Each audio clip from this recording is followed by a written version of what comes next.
Magandang tanghali Pilipinas. Nakipag-usap po muli ang ating Presidente Rodrigo Roa Duterte sa taong bayan kagabi. At ito po ang ilang sa mga mahalagang puntos na kanyang nasabi kagabi. Una, inanunsyo po ni Presidente na mapapasailalim sa Modified Enhanced Community Quarantine or MECQ ang Iligan City simula ngayong araw hanggang sa katapusan ng Setyembre ngayong taon.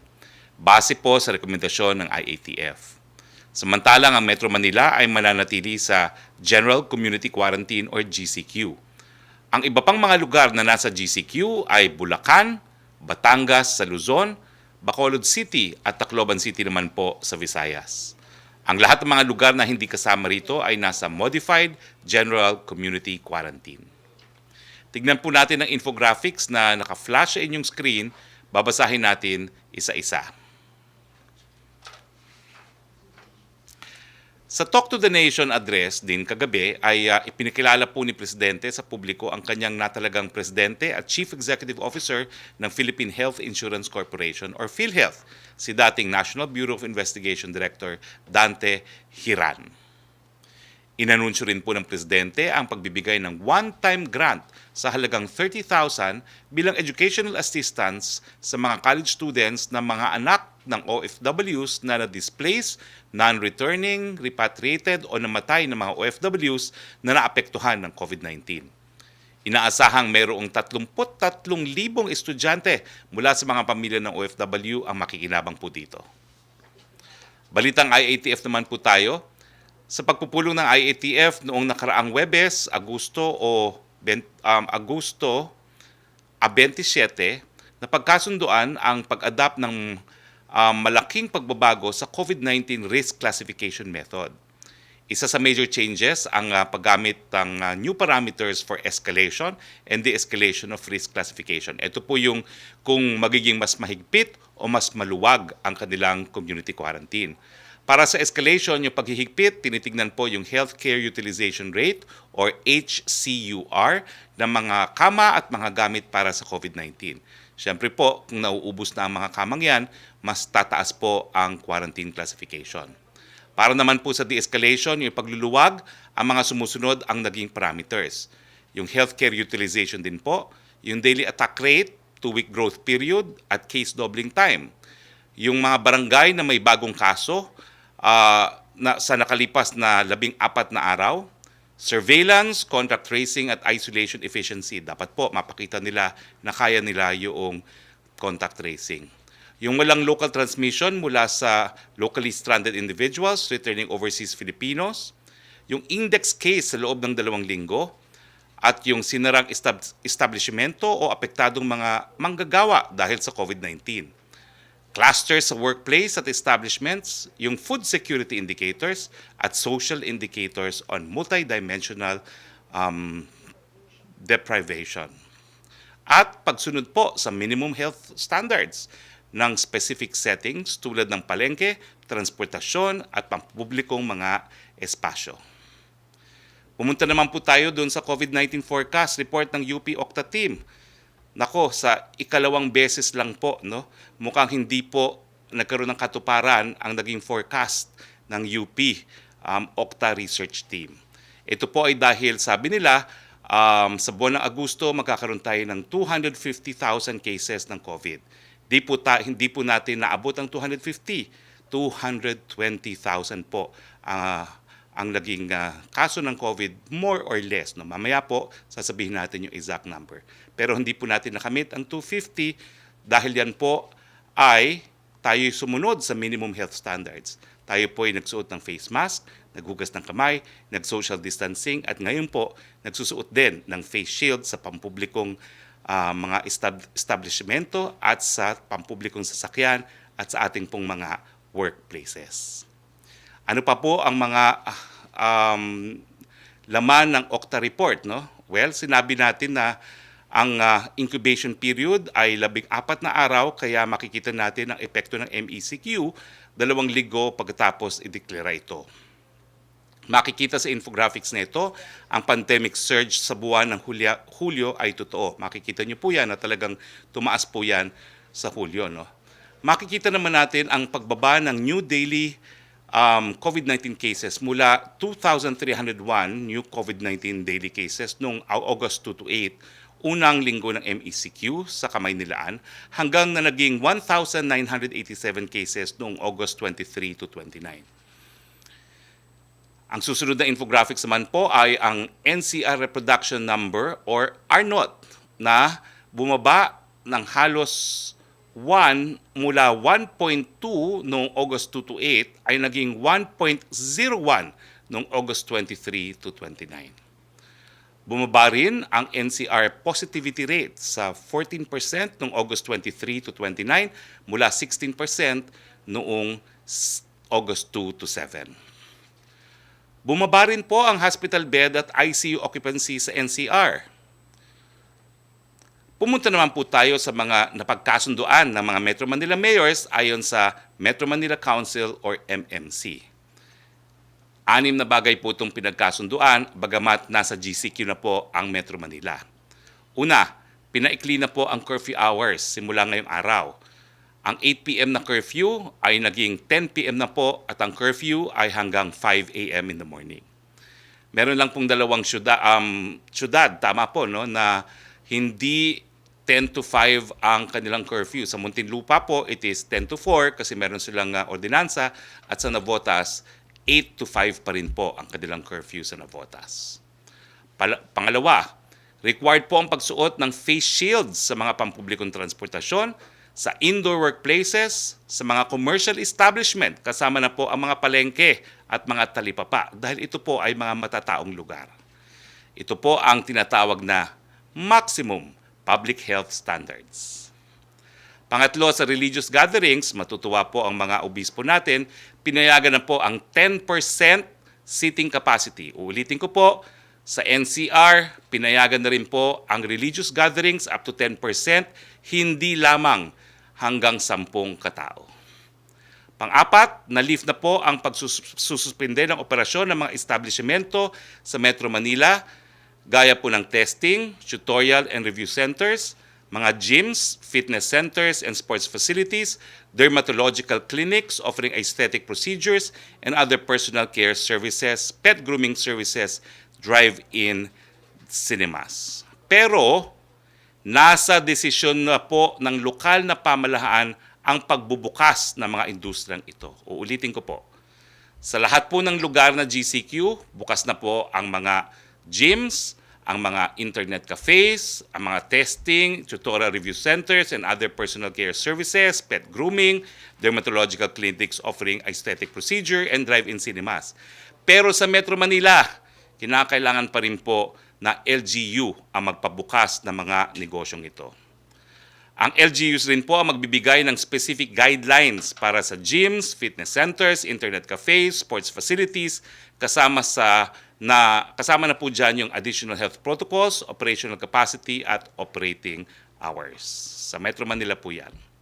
Samantalang sa mga probinsya ng Bulacan, Cavite, Laguna at Rizal, pinapayagan na po ng Department of Trade and Industry ang mga sumusunod: testing, tutorial and review centers, gyms, fitness centers and sports facilities, dermatologic clinics offering aesthetic procedures, other personal care services, pet grooming services, drive-in cinemas.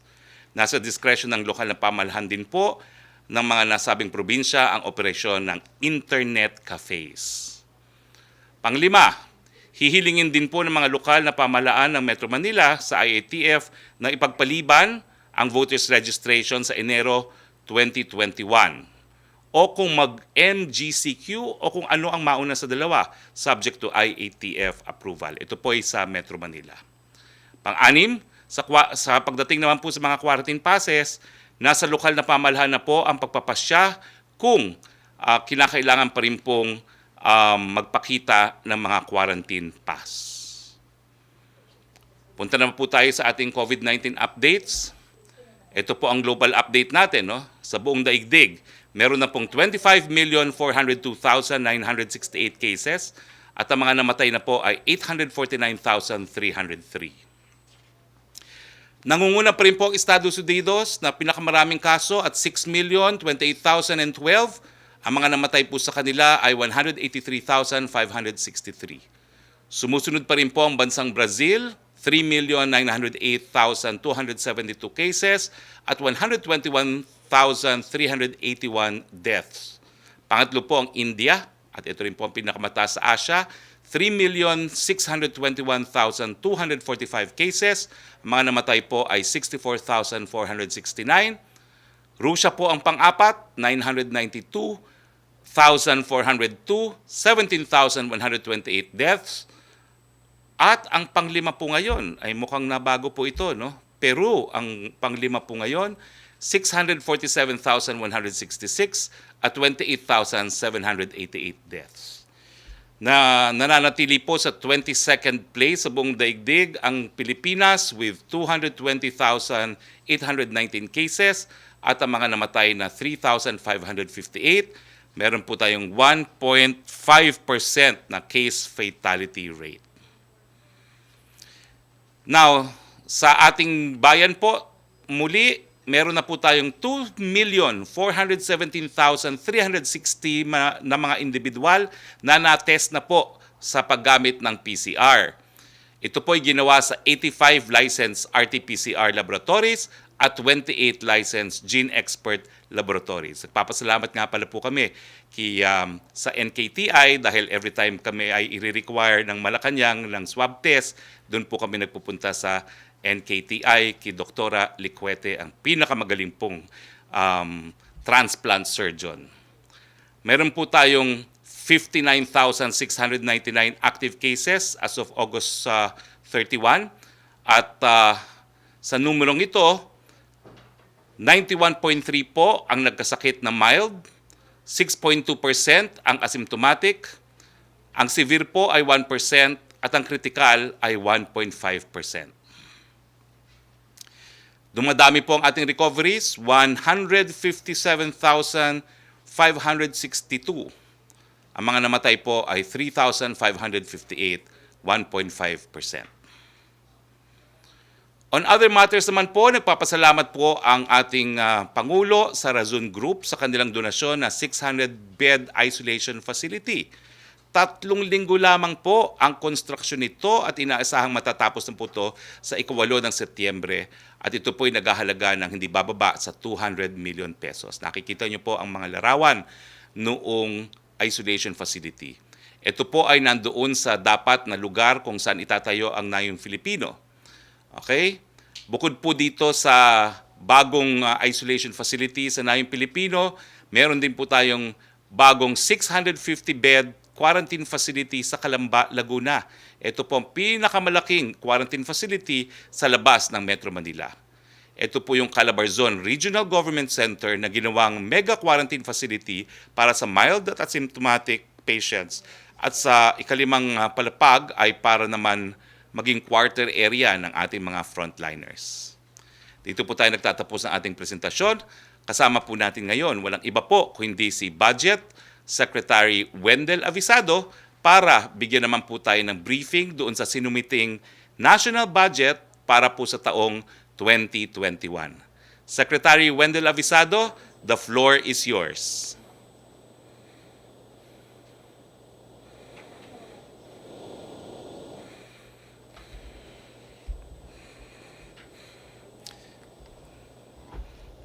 Sec, the floor is yours.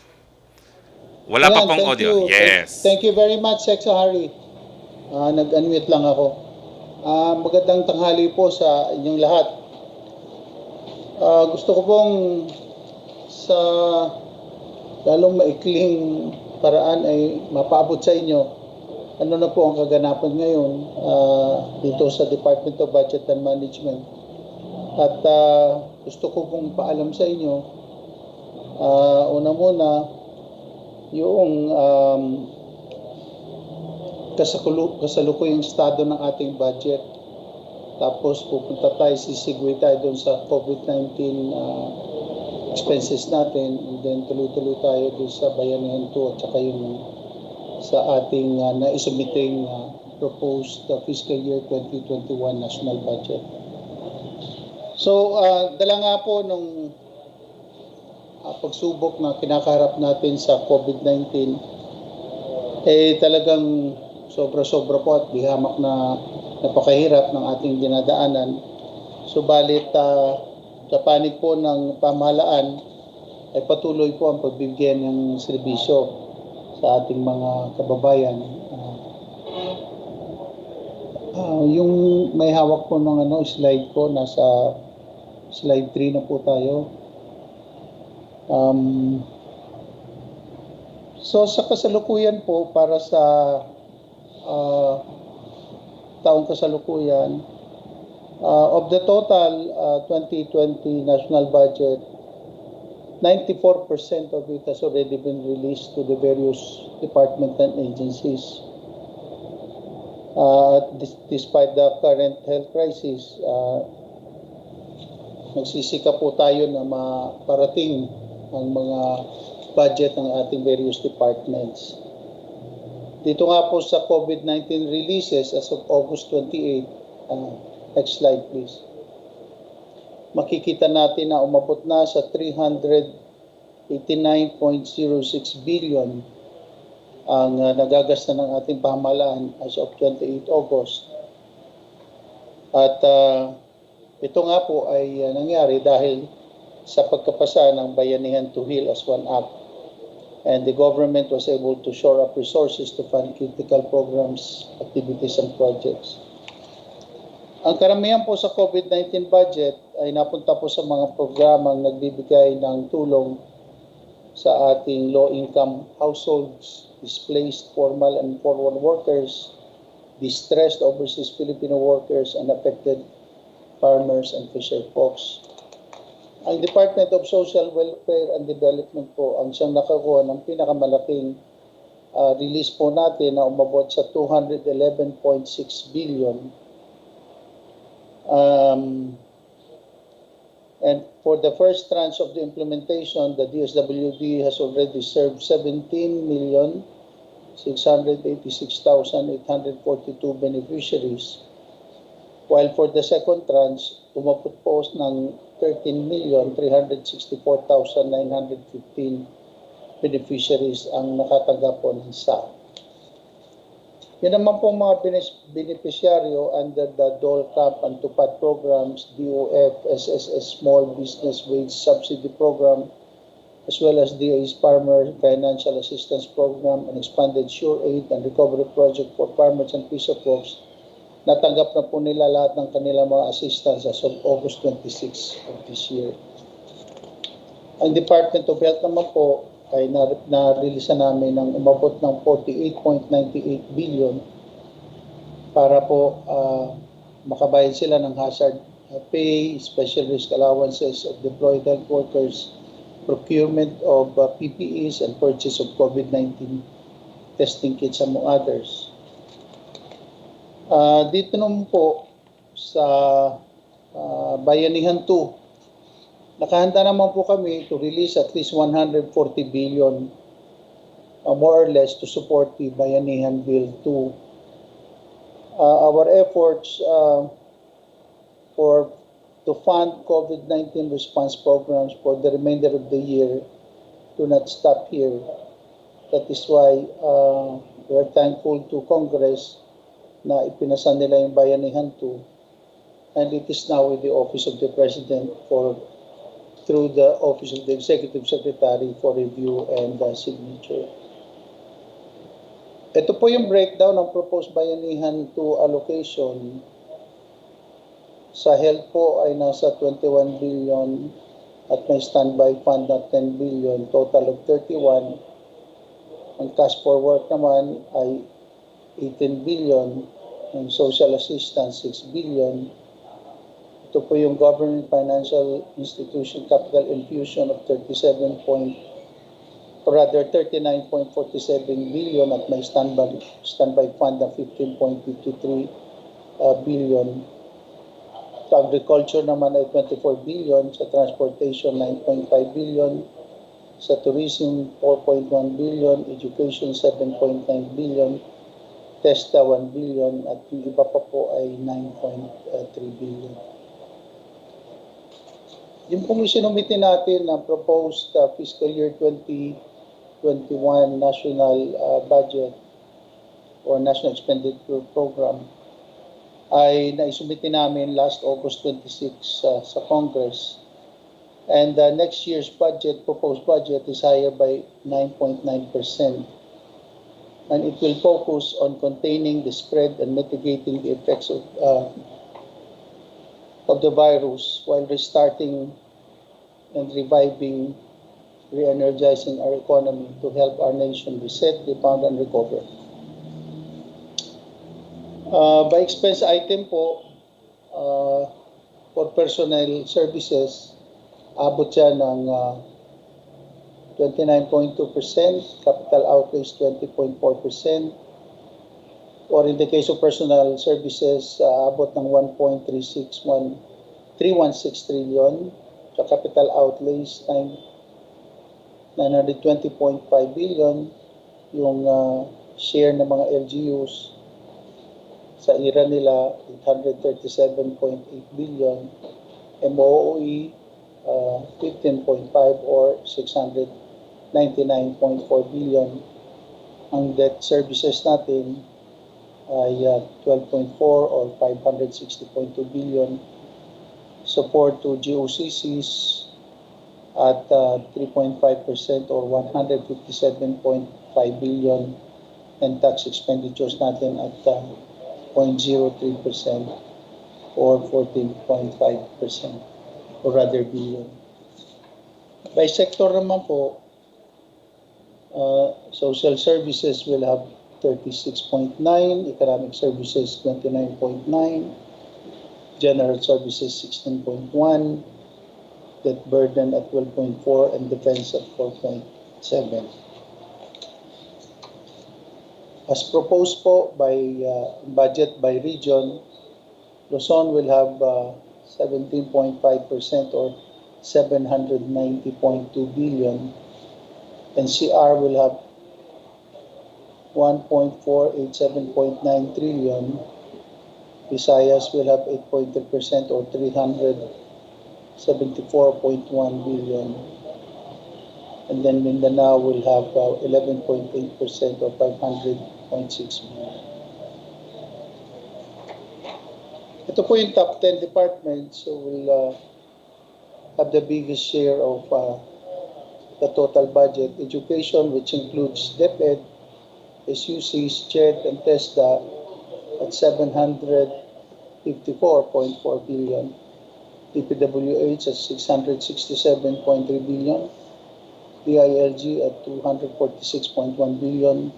DND at 209.1 billion. Department of Health at 203.1 billion. Department of Social Welfare and Development at 171.2 billion. Department of Transportation at 143.6 billion. Department of Agriculture at 66.4 billion. The Judiciary at 43.5 billion. And finally, the Department of Labor and Employment at 27.7 billion. So ito po ang preliminary facts and figures na nais namin parating. Gusto po din namin malaman ninyo na mag-uumpisa na po ang pagdinig ng proposed 2021 national budget simula September 7 po, all the way up to the middle of the month at the House of Representatives. At the same time, meron din pong kaakibat na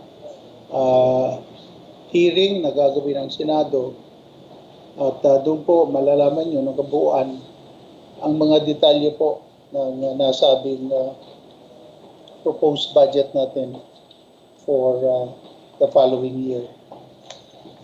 Yan po muna ang aking may bibigay na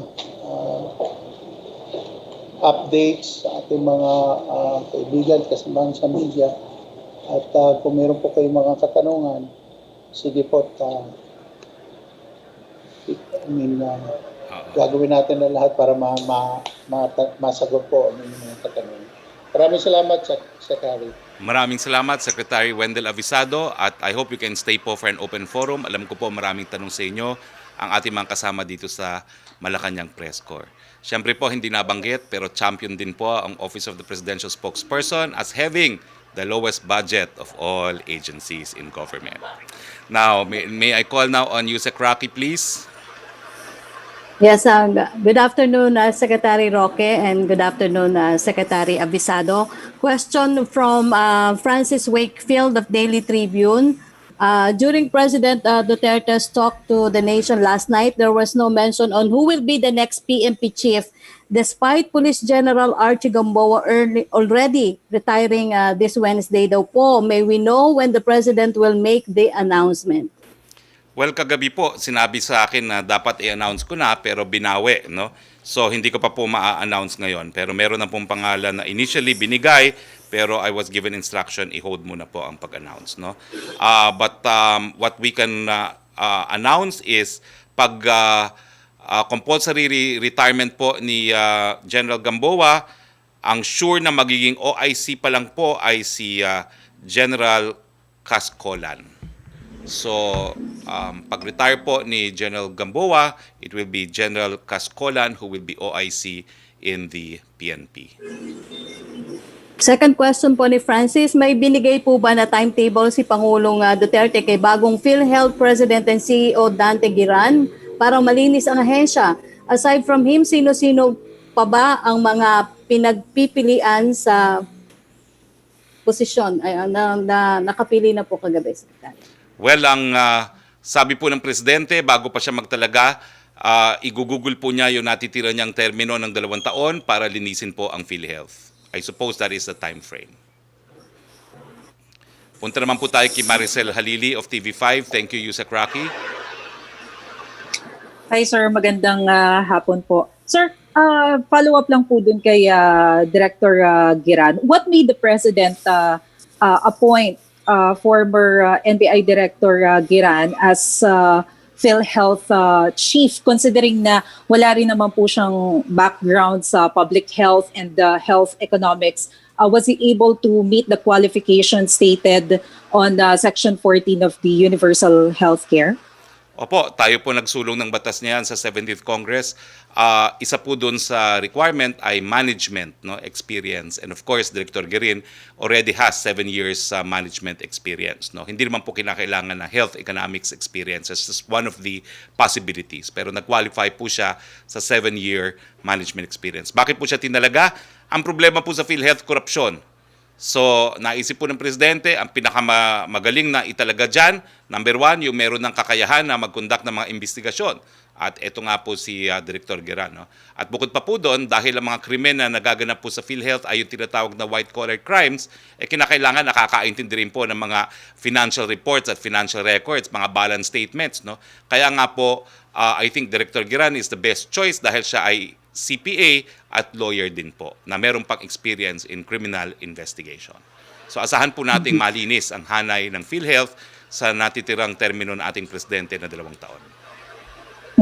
Pero sir, ano po yung assurance na hindi magkakaroon ng power vacuum sa PhilHealth after the instruction of the President to remove all the regional vice presidents of PhilHealth? How will it affect the operation of the agency? Wala pong instruction to remove, reshuffle.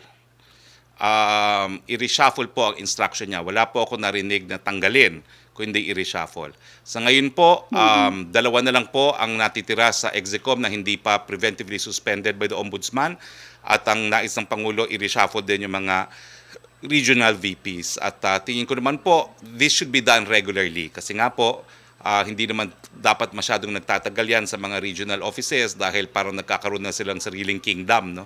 So it's just a reshuffle. Sir, quick clarification lang po on the quarantine classification kasi usually 15 days lang po yung binibigay natin na duration doon sa mga bagong quarantine classification, but this time it will be implemented up until September 30. What made the IATF decide na mas pahabain yung duration ng classification ng quarantine ngayon? And ito na ba yung magiging bagong trend? Monthly na po yung pagbabago ng quarantine? Well, kung mapapansin niyo po kasi, ang highest classification natin ay MECQ at ito po ay naka-impose lamang sa isang syudad na sa Iligan. Hindi naman po ganun kataas ang kaso sa Iligan. Ang problema lang po sa Iligan, wala pong hospital doon. No? kaya kinakailangan ipadala pa sa Cagayan de Oro. Kumbaga, yung health utilization capacity nila ay mababa, no? So yun po yung dahilan kung bakit sila naging MECQ. Pero sa buong Pilipinas po, ang pinakamataas na, with the exception of Iligan nga, is GCQ, no? So minabuti na po ng IATF na gawing isang buwan para magkaroon ng stability, no? Yung iba't ibang mga lokal na pamahalaan. Napakahirap po kasi kung magbabago ang rules every 2 weeks. So ngayon every month na po, hindi lang siya magiging stable at mas malolocalize po kasi ngayon yung mga ginagawa ng mga LGUs, kasama na rin po dyan yung mga localized at granular lockdowns. So parang mas meron pong continuity kung 1 month po. All right. Thank you, Secretary. Thank you, Maricel. Going back to you, Sec. Rocky, please. Thank you, Secretary. Thank you, Maricel. Going back to you, Sec. Rocky, please. Okay, question from Arian Meres. Thank you, Maricel. Going back to you, Sec. Rocky, please. Opo, question from Arian Meres of ABS-CBN Online. Ito po yung tanong niya, Secretary. What makes former NBI Director Dante Giran qualified to lead PhilHealth? Wala naman po siyang bahid ng korupsyon.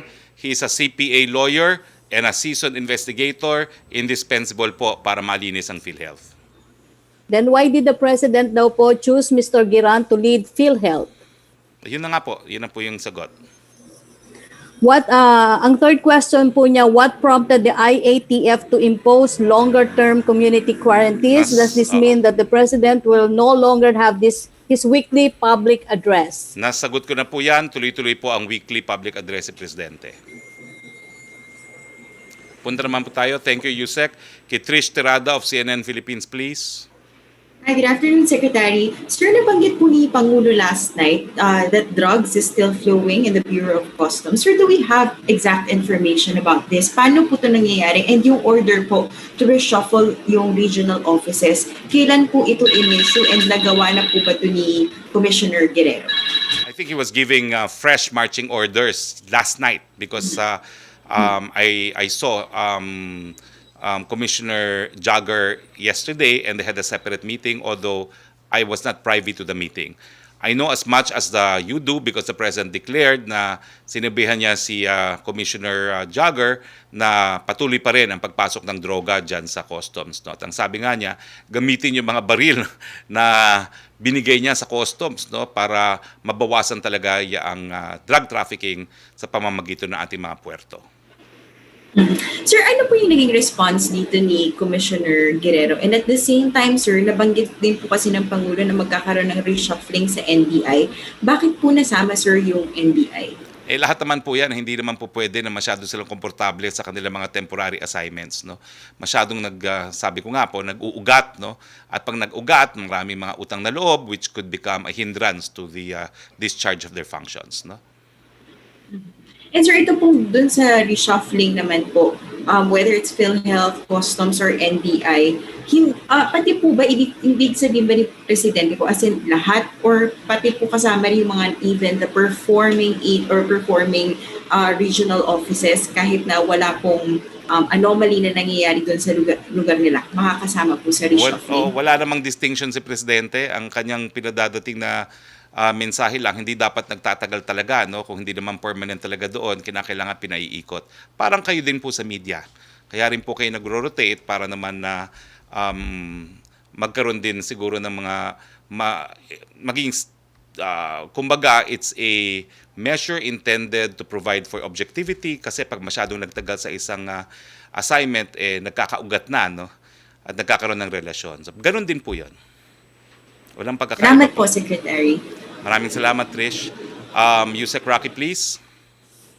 Okay, Secretary, question from Sam Edenilla of Business Mirror. Kung meron na po bang list of infrastructure flagship projects on water security to be covered by Administrative Order 32 and if this will include the Kaliwa Dam project? Secretary Wendell Avisado? I think Secretary Avisado knows the answer to this. I don't have the correct information or the right information to this. I'd like to defer to NEDA and BCDA kasi sila po yung naatasan and they compose also the Infrastructure Committee Secretariat. among other concerns. That's why I will defer to them because I don't have the latest information on this. Okay. Thank you, Secretary. But on Thursday, we will talk about the Build program po at sasagutin po natin ang tanong na yan.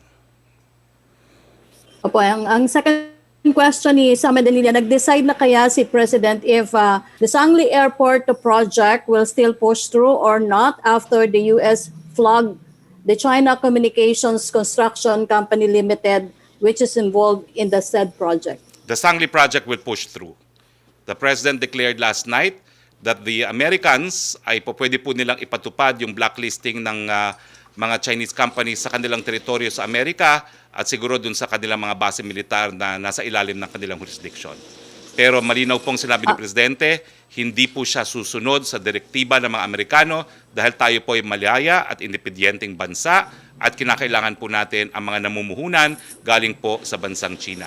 So, Sangli and all other projects, kahit sinong pong Chinese contractor yan, tuloy-tuloy po yan dahil ang pang-nasyonal na interest natin ay masigurado na matapos po yung mga flagship projects natin sa ilalim ng build. Ang third question po niya, nakarating na kaya kay President Duterte ang Bayanihan 2 bill? If yes, when is he expected to sign the said legislation? Inaasahan po natin ang paglagda niya sa lalong mabilis na panahon, but per standard operating procedure, nasa Office of the Executive Secretary at rin-review po yan ng Deputy Executive Secretary for Legal Affairs. Okay, thank you, Yusek. Punta naman tayo kay Joyce Balancio of ABS-CBN, please. Yes, good afternoon po, Secretary. Follow-up lang po dun sa appointment po kay Director Geran as the next PhilHealth Chief. Na-interview po yung PhilHealth workers, yung PhilHealth White, at sabi po nila they are disappointed, dismayado po sila dahil tila hindi daw po pinakinggan ng Pangulo na ang hiling sana nila ay someone na may expertise sa finances or financial expert. Ano po ang mensahe ninyo sa mga PhilHealth workers po? He is a financial expert dahil siya po ay isang CPA. Yan po yung hirap sa mga ordinaryong mga abogado gaya ko. No? Alam namin ang ebidensya, alam namin mangalap ng ebidensya, alam namin paano magliti sa hukuman. Pero pagdating na sa mga financial statements, talagang wala, hindi namin maintindihan. Pero si Director Giran po, siya ay CPA lawyer. So maintindihan po niya yan. At mas importante nga po sa pagliliti sa mga magnanakaw dyan sa PhilHealth, yung nakakaintindi ng mga financial reports. On another topic po, Secretary, any update po sa pagtatalaga natin ng Big Brothers sa city, sa NCR, and even nearby provinces? Ito po ba yung napag-usapan ng IATF? Because I also noticed ang Cebu City wala na po sa GCQ. Opo, naging epektibo po talaga yung ginawang programa ng Presidente sa Cebu. No? Well, lahat po kaming mga ng talagang Big Brothers ay bibisita sa aming mga na talagang mga syudad at munisipyo bukas po kung hindi po ako nagkakamali. No?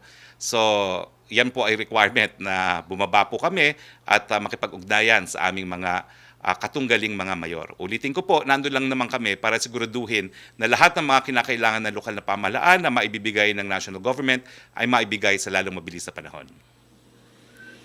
Last na po for me, Secretary, nabanggit po ni President Duterte kagabi yung revolutionary government, and he said it is something that should be discussed publicly. Ano po bang ibig sabihin nito? Is he now open on revolutionary government? And ano po yung ibig niyang sabihin dun sa pagbanggit niya nito kagabi? Well, nananatili pa rin po ang paninindigan ni Presidente na hindi po kinakailangan ng revolutionary government sa ngayon dahil siya po isang constitutional government. Pero kung merong mga tao, mga sektor na merong mga hinanakit at tingin nila kinakailangan ng revolutionary government para ma-address itong mga hinanakit nila, dyan po papasok yung diskurso na pampubliko na sa mga issues na mahalaga sa ating mga pang-araw-araw na buhay bilang isang bansa. Yun lang po yan. Thank you, Secretary. Katunggali pala, no? Kaibigan, hindi po katunggalin. Ewan ko kung katunggali nga akin sinabi kanina sa mga mayor. Ang mga mayor po natin ay mga kaibigan, mga kasama, mga kapartners, hindi po katunggali. Kung gumamit ako ng katunggali. Okay? My mistake. Thank you, Secretary. Yusek Rocky, please. Thank you po. Joyce? Secretary, tanong po mula kay Tuesday New ng DZBB kung may papalit na ba kayo kay PNP Chief Archie Gamboa or extend daw po yung term niya due to pandemic? The latest information which I got as I started my press briefing is kung wala pong permanent na matalaga, it will be General Cascolan as OIC po for the time being. Okay, tanong ni Chris Jose ng Remate, yung pagkadismaya daw po ng ilang empleyado sa pagkakatalaga kay NBI Director Dan Tigueran, may nabanggit na po kayo doon tungkol dito sa pagiging financial expert, sana yung gusto nila. Pero ang sabi po nila dito, dapat daw po ay may 7 years experience sa field ng public health at dapat daw po ay rekomendado ng board ng PhilHealth base na rin sa nakasaad sa Universal Healthcare Law. Well, ako naman po ang sumulat yung batas na yan. Kasama po ang management experience, hindi lang health management, no? At recommendatory naman po 'yon sa board, no? Pero ngayon sa board, meron po tayong 2 vacancy. So, hindi naman po absolute requirement 'yan. It's discretionary. Or oo. Yes, please. Next question. Ang tanong po ni Virgil Lopez ng GMA News Online para po kay Secretary Abisado, will the DBM release to the public of a breakdown how the government spent the COVID-19 related loans, grants, and bonds issuances? Naglabas po kami ng DBM circular letter dated, or rather number 2020-9, which directs all national government agencies and departments to submit reports on the utilization of their agency budgets for COVID-19 programs, activities, and projects. Sa ngayon po, ang mga ahensya ay patuloy pa po na kinakalap lahat ng kanilang mga datos para makapagsabit po sila ng result ng kanilang paggamit ng pera na yan. At makakaasa po ang publiko that DBM ay i-disclose po ang lahat ng ito sa publiko. Yun naman pong sa mga utang, sa mga loans at mga grants na natanggap natin ay nasa poder po ng Department of Finance yan. Hindi po nakakarating sa amin yan ang mga datos niyan. Kaya po I will defer to the Department of Finance po. Meron lang po akong text sa ating bibwit. Ang sabi po ng aking bibwit, yung tinukoy na reshuffling kagabi ay reshuffling sa Customs at sa PhilHealth, hindi po kasamang NBI. Itago po natin ang aking bibwit sa pangalang Senator Bongo. Maraming salamat for this clarification, Senator. Uy, nanonood ka pala, Senator. Thank you. Joseph Morong of GMA. Joseph, be in good behavior. Nanonood sa iyo si Senator. Sir, anyway. Sir, clarification sa PhilHealth. Well, since he clarified na hindi kasama yung NBI sa reshuffle, so it's just the customs and then probably PhilHealth. But with regard to the vice presidents, no, I'll read the transcript of the president's speech para lang clarify tayo kasi baka hindi nila alam gagawin nila. Yung mga regional vice presidents, tanggalin nyo whether performing at par or in parity with the other good ones. The element of familiarity always enters the picture. Kung matagal na, tanggalin na. Yung ayaw magtanggal, ayaw magpatanggal, mag-report kayo dito sa opisina. And anyway, the Secretary of Justice is winding up his investigation. He has seen enough to come up with an indictment. So, sir, for the officers of the PhilHealth, should they be worried? Ang instructions ng Presidente, at least based on the transcript, tatanggalin sila. This is without due process, sir? Hindi po. Malinaw po yung konteksto. Hindi naman dapat yung in isolation of everything he said. Familiarity breeds contempt. So, ililipat yung mga regional, no?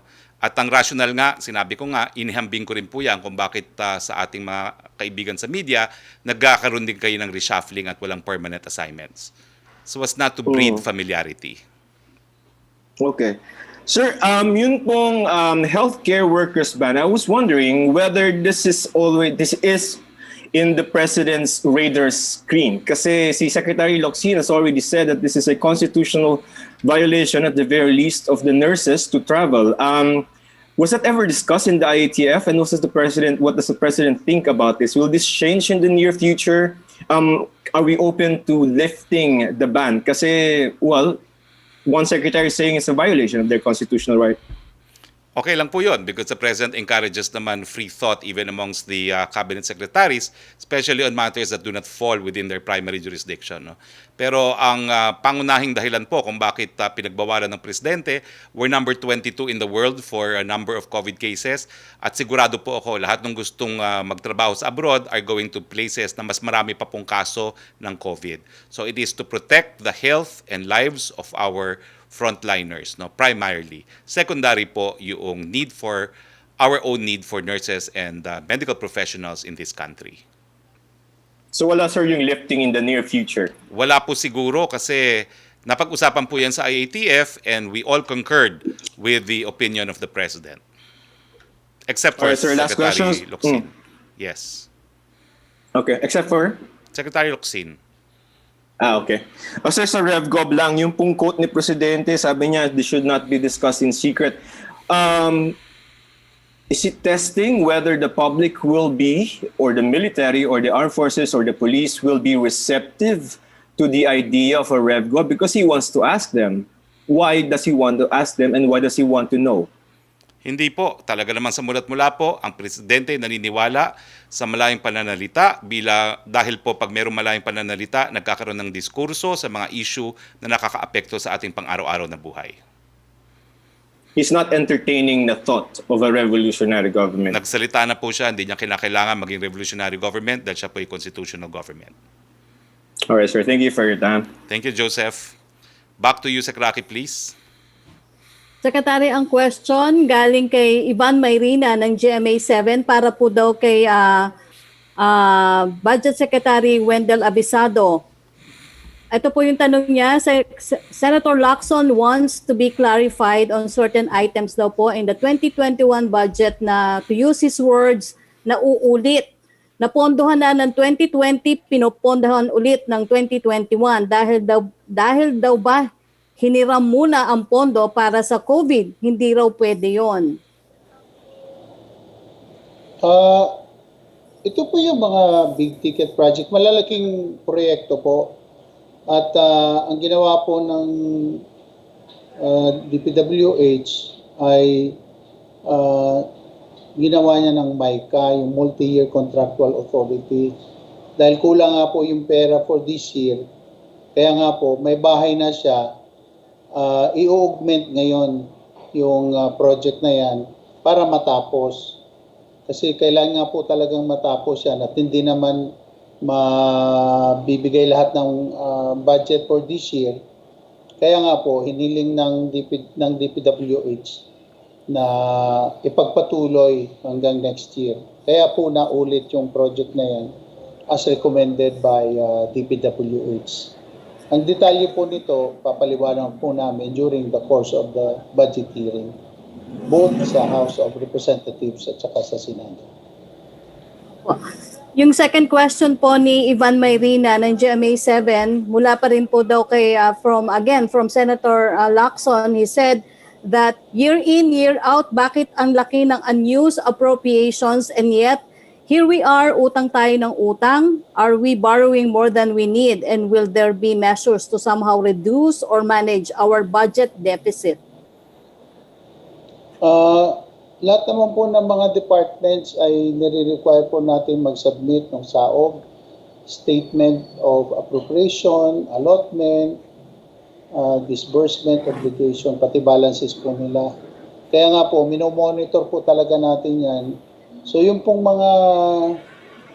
may mga unused appropriations pa sila, yun po yung po pwedeng kunin sa kanila. At yan nga po ang nangyari dun sa Bayanihan 1. At doon naman po sa mga allotment nila, pag na-release na po yun, minomonitor din namin kung yan ba, inobligate ba nila o kung kahit na na-obligate nila, yung ba'y disburse nila. Kasi iba-iba po ang level po ng expense. Hanggang sa, kung may balanse pa, malalaman din po namin yan. So, minomonitor po namin yan. At kung doon po sa punto ng pangungutang, yan po sa level po ng Department of Finance yan. Kasi po kami sa DBM, our task is to allocate the funds and monitor the releases up to its implementation. And then we report to the President and to the public ano po ang estado ng ating pera at paano po ito nagagasto at kung magkano pa po balanse. Tulad ng ginagawa namin na nire-report namin ito sa Kongreso every month po. Okay, salamat po, Secretary Abisado. Yes, we now go to Melo Acuña. Melo. Magandang hapon, Secretary. Medyo ticklish lang ito sapagkat gusto kong malaman ilan na po ang tinamaan ng COVID-19 sa ating government employees according to departments. Meron din kasing report na yung mga janitor at yung mga security guards tinamaan rin ng COVID-19. Will COVID-19 bring to a halt government services? Do we have programs for people afflicted with COVID-19 na hindi empleyado sapagkat job order kung hindi man ay security guard o janitor? Yun po ang aking concern sa inyo, Secretary. Well, government will never shut down. Pinakita po namin dito sa ating munting tanggapan ng Office of the Presidential Spokesperson. Kahit ano pong nangyari, tuloy-tuloy po ang ating discharge ng ating katungkulan sa pagbibigay ng impormasyon sa ating taong bayan. Nagsarado po ang building, lumipat po kami ng venue, nag-broadcast pa rin. Nagkaroon po ng isolation ng mga manggagawa. Humanap po kami ng ibang mga tao na magbo-broadcast galing po sa pribadong sektor. So yan po ang tungkulin ng gobyerno, never to stop functioning, lalong-lalo na po sa panahon ng COVID. At pagdating naman po sa mga programa, yan po ang dahilan kung bakit nag-50% workforce po ang gobyerno para kung magkasakit po yung ilan, meron pa pong pwedeng magpatuloy po ng pagtrabaho sa gobyerno. So meron naman pong programa at ito po ay alinsunod na rin sa polisiya na ibinaba po ng Civil Service Commission. Pero hindi po natin kawani yung mga security guard at mga janitor. Ano po ang programa natin para sa kanila sapagkat kahit papaano, kung ma-expose sila, expose din yung mga tao makikipagtransaksyon sa mga opisinang ito.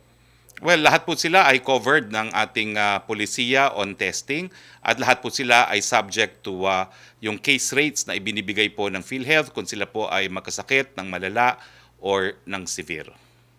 Opo, para kay Secretary Abisado, magandang araw po, Secretary.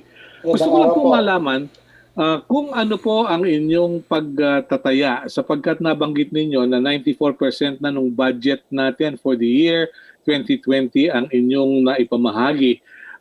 Paano po yung internal revenue allotment ng local government units sapagkat may nagsasabing LGU na wala na silang salapi na pangtustos sa mga nangangailangan. At pangalawa, God forbid kung may tumamang trahedya sa atin, meron pa po bang o sasapat pa po ba yung 6% na nalalabi sa budget para tugunan ang mga pangangailangan ng ating mga kababayan at ahensya ng gobyerno?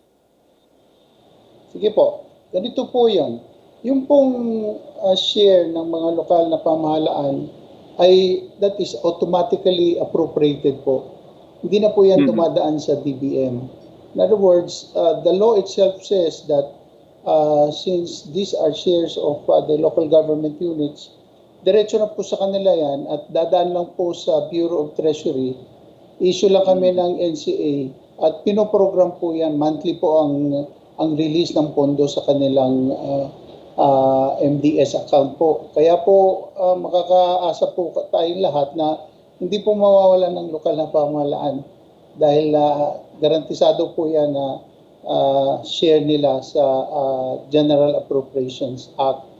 At kung ang pag-uusapan naman po ay kung may sasapat pa ba, ay nagpapasalamat na po tayo sa Kongreso at ipinasa yung Bayanihan 2 at ito po makakadagdag sa pagtustos ng mga kakailanganin pa natin hanggang sa dumating yung katapusan ng taon at hopefully for next year, meron naman po tayong fresh funds na magagamit under the 2021 national budget po.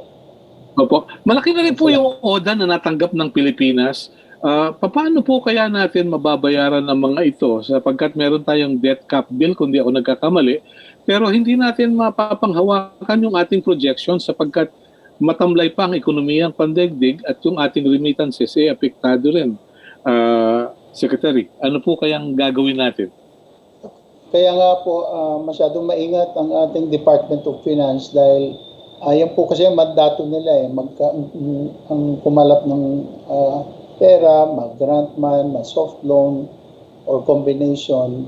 Dahil nga po, iniiwasan natin na mas lalaki yung deficit natin kaysa GDP. At the moment, nasa median po tayo, a little over 50%.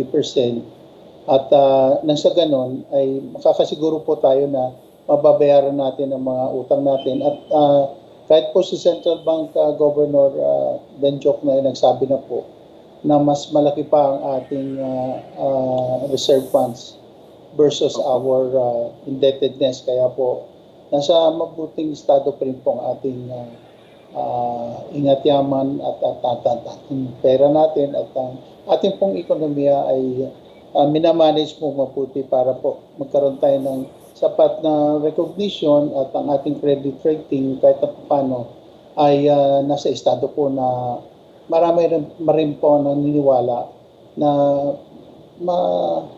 ma-survive natin or hindi lang matapatan kundi malampasan pa natin ang mga pagsubok na ating kinakaharap ngayon po. Doon po sa inyo nakatakdang budget para sa susunod na taon, 754.4 billion ang para sa edukasyon. Doon po sa salaping iyon, ilan po ang nakalaan para sa school building program ng DepEd at ng TESDA at ng CHED? Ganito po, ang policy po ng gobyerno ngayon, yung pong mga kasalukuyan na ginagawa mga school buildings, yung po ay kailangan tapusin po talaga yun. As much as possible po, hinikayat natin ang mga government agencies na imbis na magtayo tayo ng maraming buildings, unahin na muna natin yung ating kinakaharap na problema ngayon. So yung mga isolation facilities, yung mga health centers, ang pagpapalawak pa ng kakayahan ng ating mga ospital, doon po muna natin ilalagay lahat ng energies natin gawa ng hindi rin naman po tayo makakapagklase pa ngayon at kaya nga po nasa blended learning modes tayo and modalities and that therefore yun po ang ating ginagawang polisiya ngayon na tatapusin natin yung mga naumpisahan na subalit hindi na muna tayo magtatayo in the meantime na nandito po ang pandemic. Salamat po, Secretary. Salamat po. Thank you, Thank Melo. you, Secretary Harry. Thank you. Thank you, Melo. Back to you, Sec. Rocky, please. Apo, ang question, Secretary, mula po kay Vance Fernandez para daw po kay Secretary Abisado. With the government departments getting a new budget, what would happen to the previous budgets daw po of certain departments that remained unused due to pandemic? One of them daw po is the DPWH. Ang totoo po niyan, sinisika po namin na ma-implement kung ano pa yung natitirang pera sa kanila dahil halos kalahati po ng budget nila nagamit talaga sa COVID. Kaya nga po, kahit na papano ay ginagawa po natin ang lahat ng paraan upang ma-implement din yun. Kaya nga po nag-ano siya, nag-spill over siya, kumbaga, next year. At naulit na kailangan lagyan pa rin sila ng budget dahil pag hindi po natin ginawa, hindi po matatapos yung budget. At wala po silang hindi na-utilize. In fact, konti na nga lang pong natira sa kanila. At ito po sa ngayon, patuloy po ang pagre-release namin ng SARO para kung ano pa yung natitirang mga projects na kailangan ma-implement this year, ay ma-implement po. Dahil kailangan din po kasi ng earning opportunities ang ating mga kababayan. Alam niyo po yung infrastructure projects, these are labor-intensive activities. Marami pong makakapagtrabaho at isa din po yan sa trust at direksyon ng Pangulo na sa susunod na taon ay mas marami pang projects na gagawin para makapagtrabaho po ang ating mga naapektuhang mga kababayan. Salamat po, Secretary Abisado. Yes, Pierre Renada, please. Hello, Sec. Good afternoon. Sir, Good just to afternoon. press on the point about si Sir Dante Hiran. Sir, kasi if we were to follow the UHC law to a T, diba, Hiran should have been recommended by the PhilHealth Board. And you said earlier that this is discretionary. But the UHC law is pretty clear naman, sir, na upon the recommendation of the board, the President of the Philippines shall appoint the President and CEO from the board's non-ex officio members. So, sir, why is the President not following this provision? Well, we do not know if there is such a recommendation. No? Majority of the board members, anyway, are ex officio members of the cabinet. There's only 4 individuals who are not members of the cabinet, as far as I know. Sir, what's the latest on discussions to hold a live press briefing with the President? Did he agree to it already? We will. We're still awaiting the decision of the president, and we will inform you if there is already a decision and when it will be. Okay. And sir, for DBM Chief Avisado, sir, where are we on the President's promise to give a report on the COVID-19 procurements every month from all agencies? When can we expect to see this report? We are doing this every month to Congress, no? And in fact, that is also the directive of the President. Kahit pa nga yung procurement, gusto niya talagang malaman ng publiko, no? Paano ginagawa lahat yan. At in the second to the last cabinet meeting where I attended, yan po ang mandato niya na malaman ng taong bayan in whatever way lahat ng mga detalye ng bawat project. And magkakaasa po kayo na ginagawa po yan ng ating mga implementing departments and agencies. And we will make sure that we will make a follow-up on this because this is the President's directive. Well, sir, kasi the President mentioned suppliers. Like he wants the public, not just Congress, but the public directly to be informed of the suppliers for each procurement. So, sir, when will that be? When will you be able to report that to the public directly? Ang inaano ni Presidente, lalo pa dito sa COVID-19 expenses, at the chair of the National Task Force, I si Defense Secretary Delphine Lorenzana. At nagtutulungan nga po kami dahil siyempre sa akin magagaling yung datos kung magkano mga na-release na sa mga departments. And lahat naman din po na ito available po sa website ng DBM. Ang gusto lang talaga ni Presidente ay malaman kung sino ba nanalo, no? At ano pa ang background nito mga nanalong to. Dahil nga talagang pinipilit niya na maiwasan yung corruption. At pagka malaman kasi ng mga tao kung sino-sino yan, at least kung may mga information sila, makakatulong sila sa pagre-report. Na yung pala nanalo, meron palang bad record dyan, bakit siya pinanalo, etc. etc. So, malaking kaabalahan po yan kay Pangulong Duterte, pero sinisikap niya po talaga dahil gusto niya maputol itong mga katiwala na ito. At makakasa po kayo that we are coordinating with the other agencies para po matupad yung kautusan ng ating Pangulo patungkol dito sa bagay na ito. Thank you, sir. Okay. Dadagdag ko lang siguro, no, nasa online po yung lahat ng mga biddings na ginagawa sa PhilJep. At hindi ko lang po sigurado kung pati yung mga winning bidders. Kung hindi po, siguro idadagdag na lang yan sa PhilJep website. No? Yusek Rocky, thank you. Secretary, Pia. meron na lang po tayong dalawang tanong dito mula kay Celerina Monte at saka kay Alvin Baltasar. Yung tanong po ni Celerina Monte, yun daw pong may growing calls for President Duterte to drop deals with US-bound Chinese firms such as China Communications Construction Company, Lusotans, Macro Asia, which bagged the Sangli Airport project like Cavite LGU, said that final go signal for the project is up to the national government. Will the palace heed the calls? Why? Why not? Please make a categorical statement. I will be categorical. Sangli project will continue. All other projects involving Chinese companies that are banned in the United States can continue in the Philippines. We are not a vassal state of any foreign power and we will pursue our national interest. Ang pang-national interest po natin ay masigurado matapos po ang mga flagship projects under the government's Build, Build, Build program. I hope I was categorical enough. Next question, please. Opo, question mula kay Alvin Baltasar ng PBS Radio Pilipinas para po kay Secretary Abisado. How much ang budget allocation sa salary and benefits ng mga government employees for 2021? Any assurance that there would be no retrenchment sa mga government workers since may difficulty tayo ngayon sa budget because of COVID? Ayun pong sa miscellaneous services and benefit fund.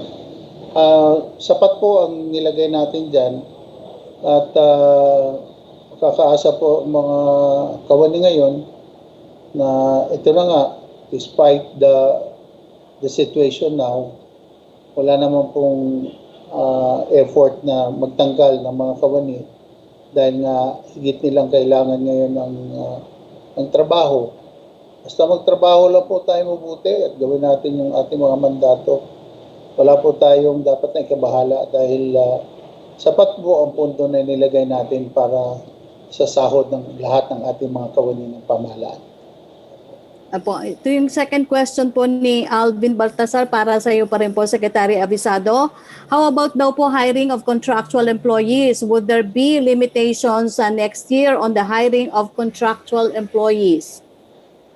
Pagka naman po kailangan talaga silang i-hire, ay nasa discretion po ng namumuno at namamahala ng bawat ahensya ng pamahalaan.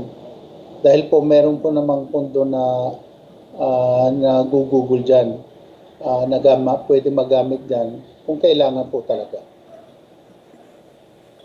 Okay, maraming salamat po, Secretary Abisado. Salamat din po, Secretary Roque. Okay, kung wala na mga katanungan, may mga tanong lang sa text. Yung aking pinaka-aktibong textmate, si Francis Wakefield.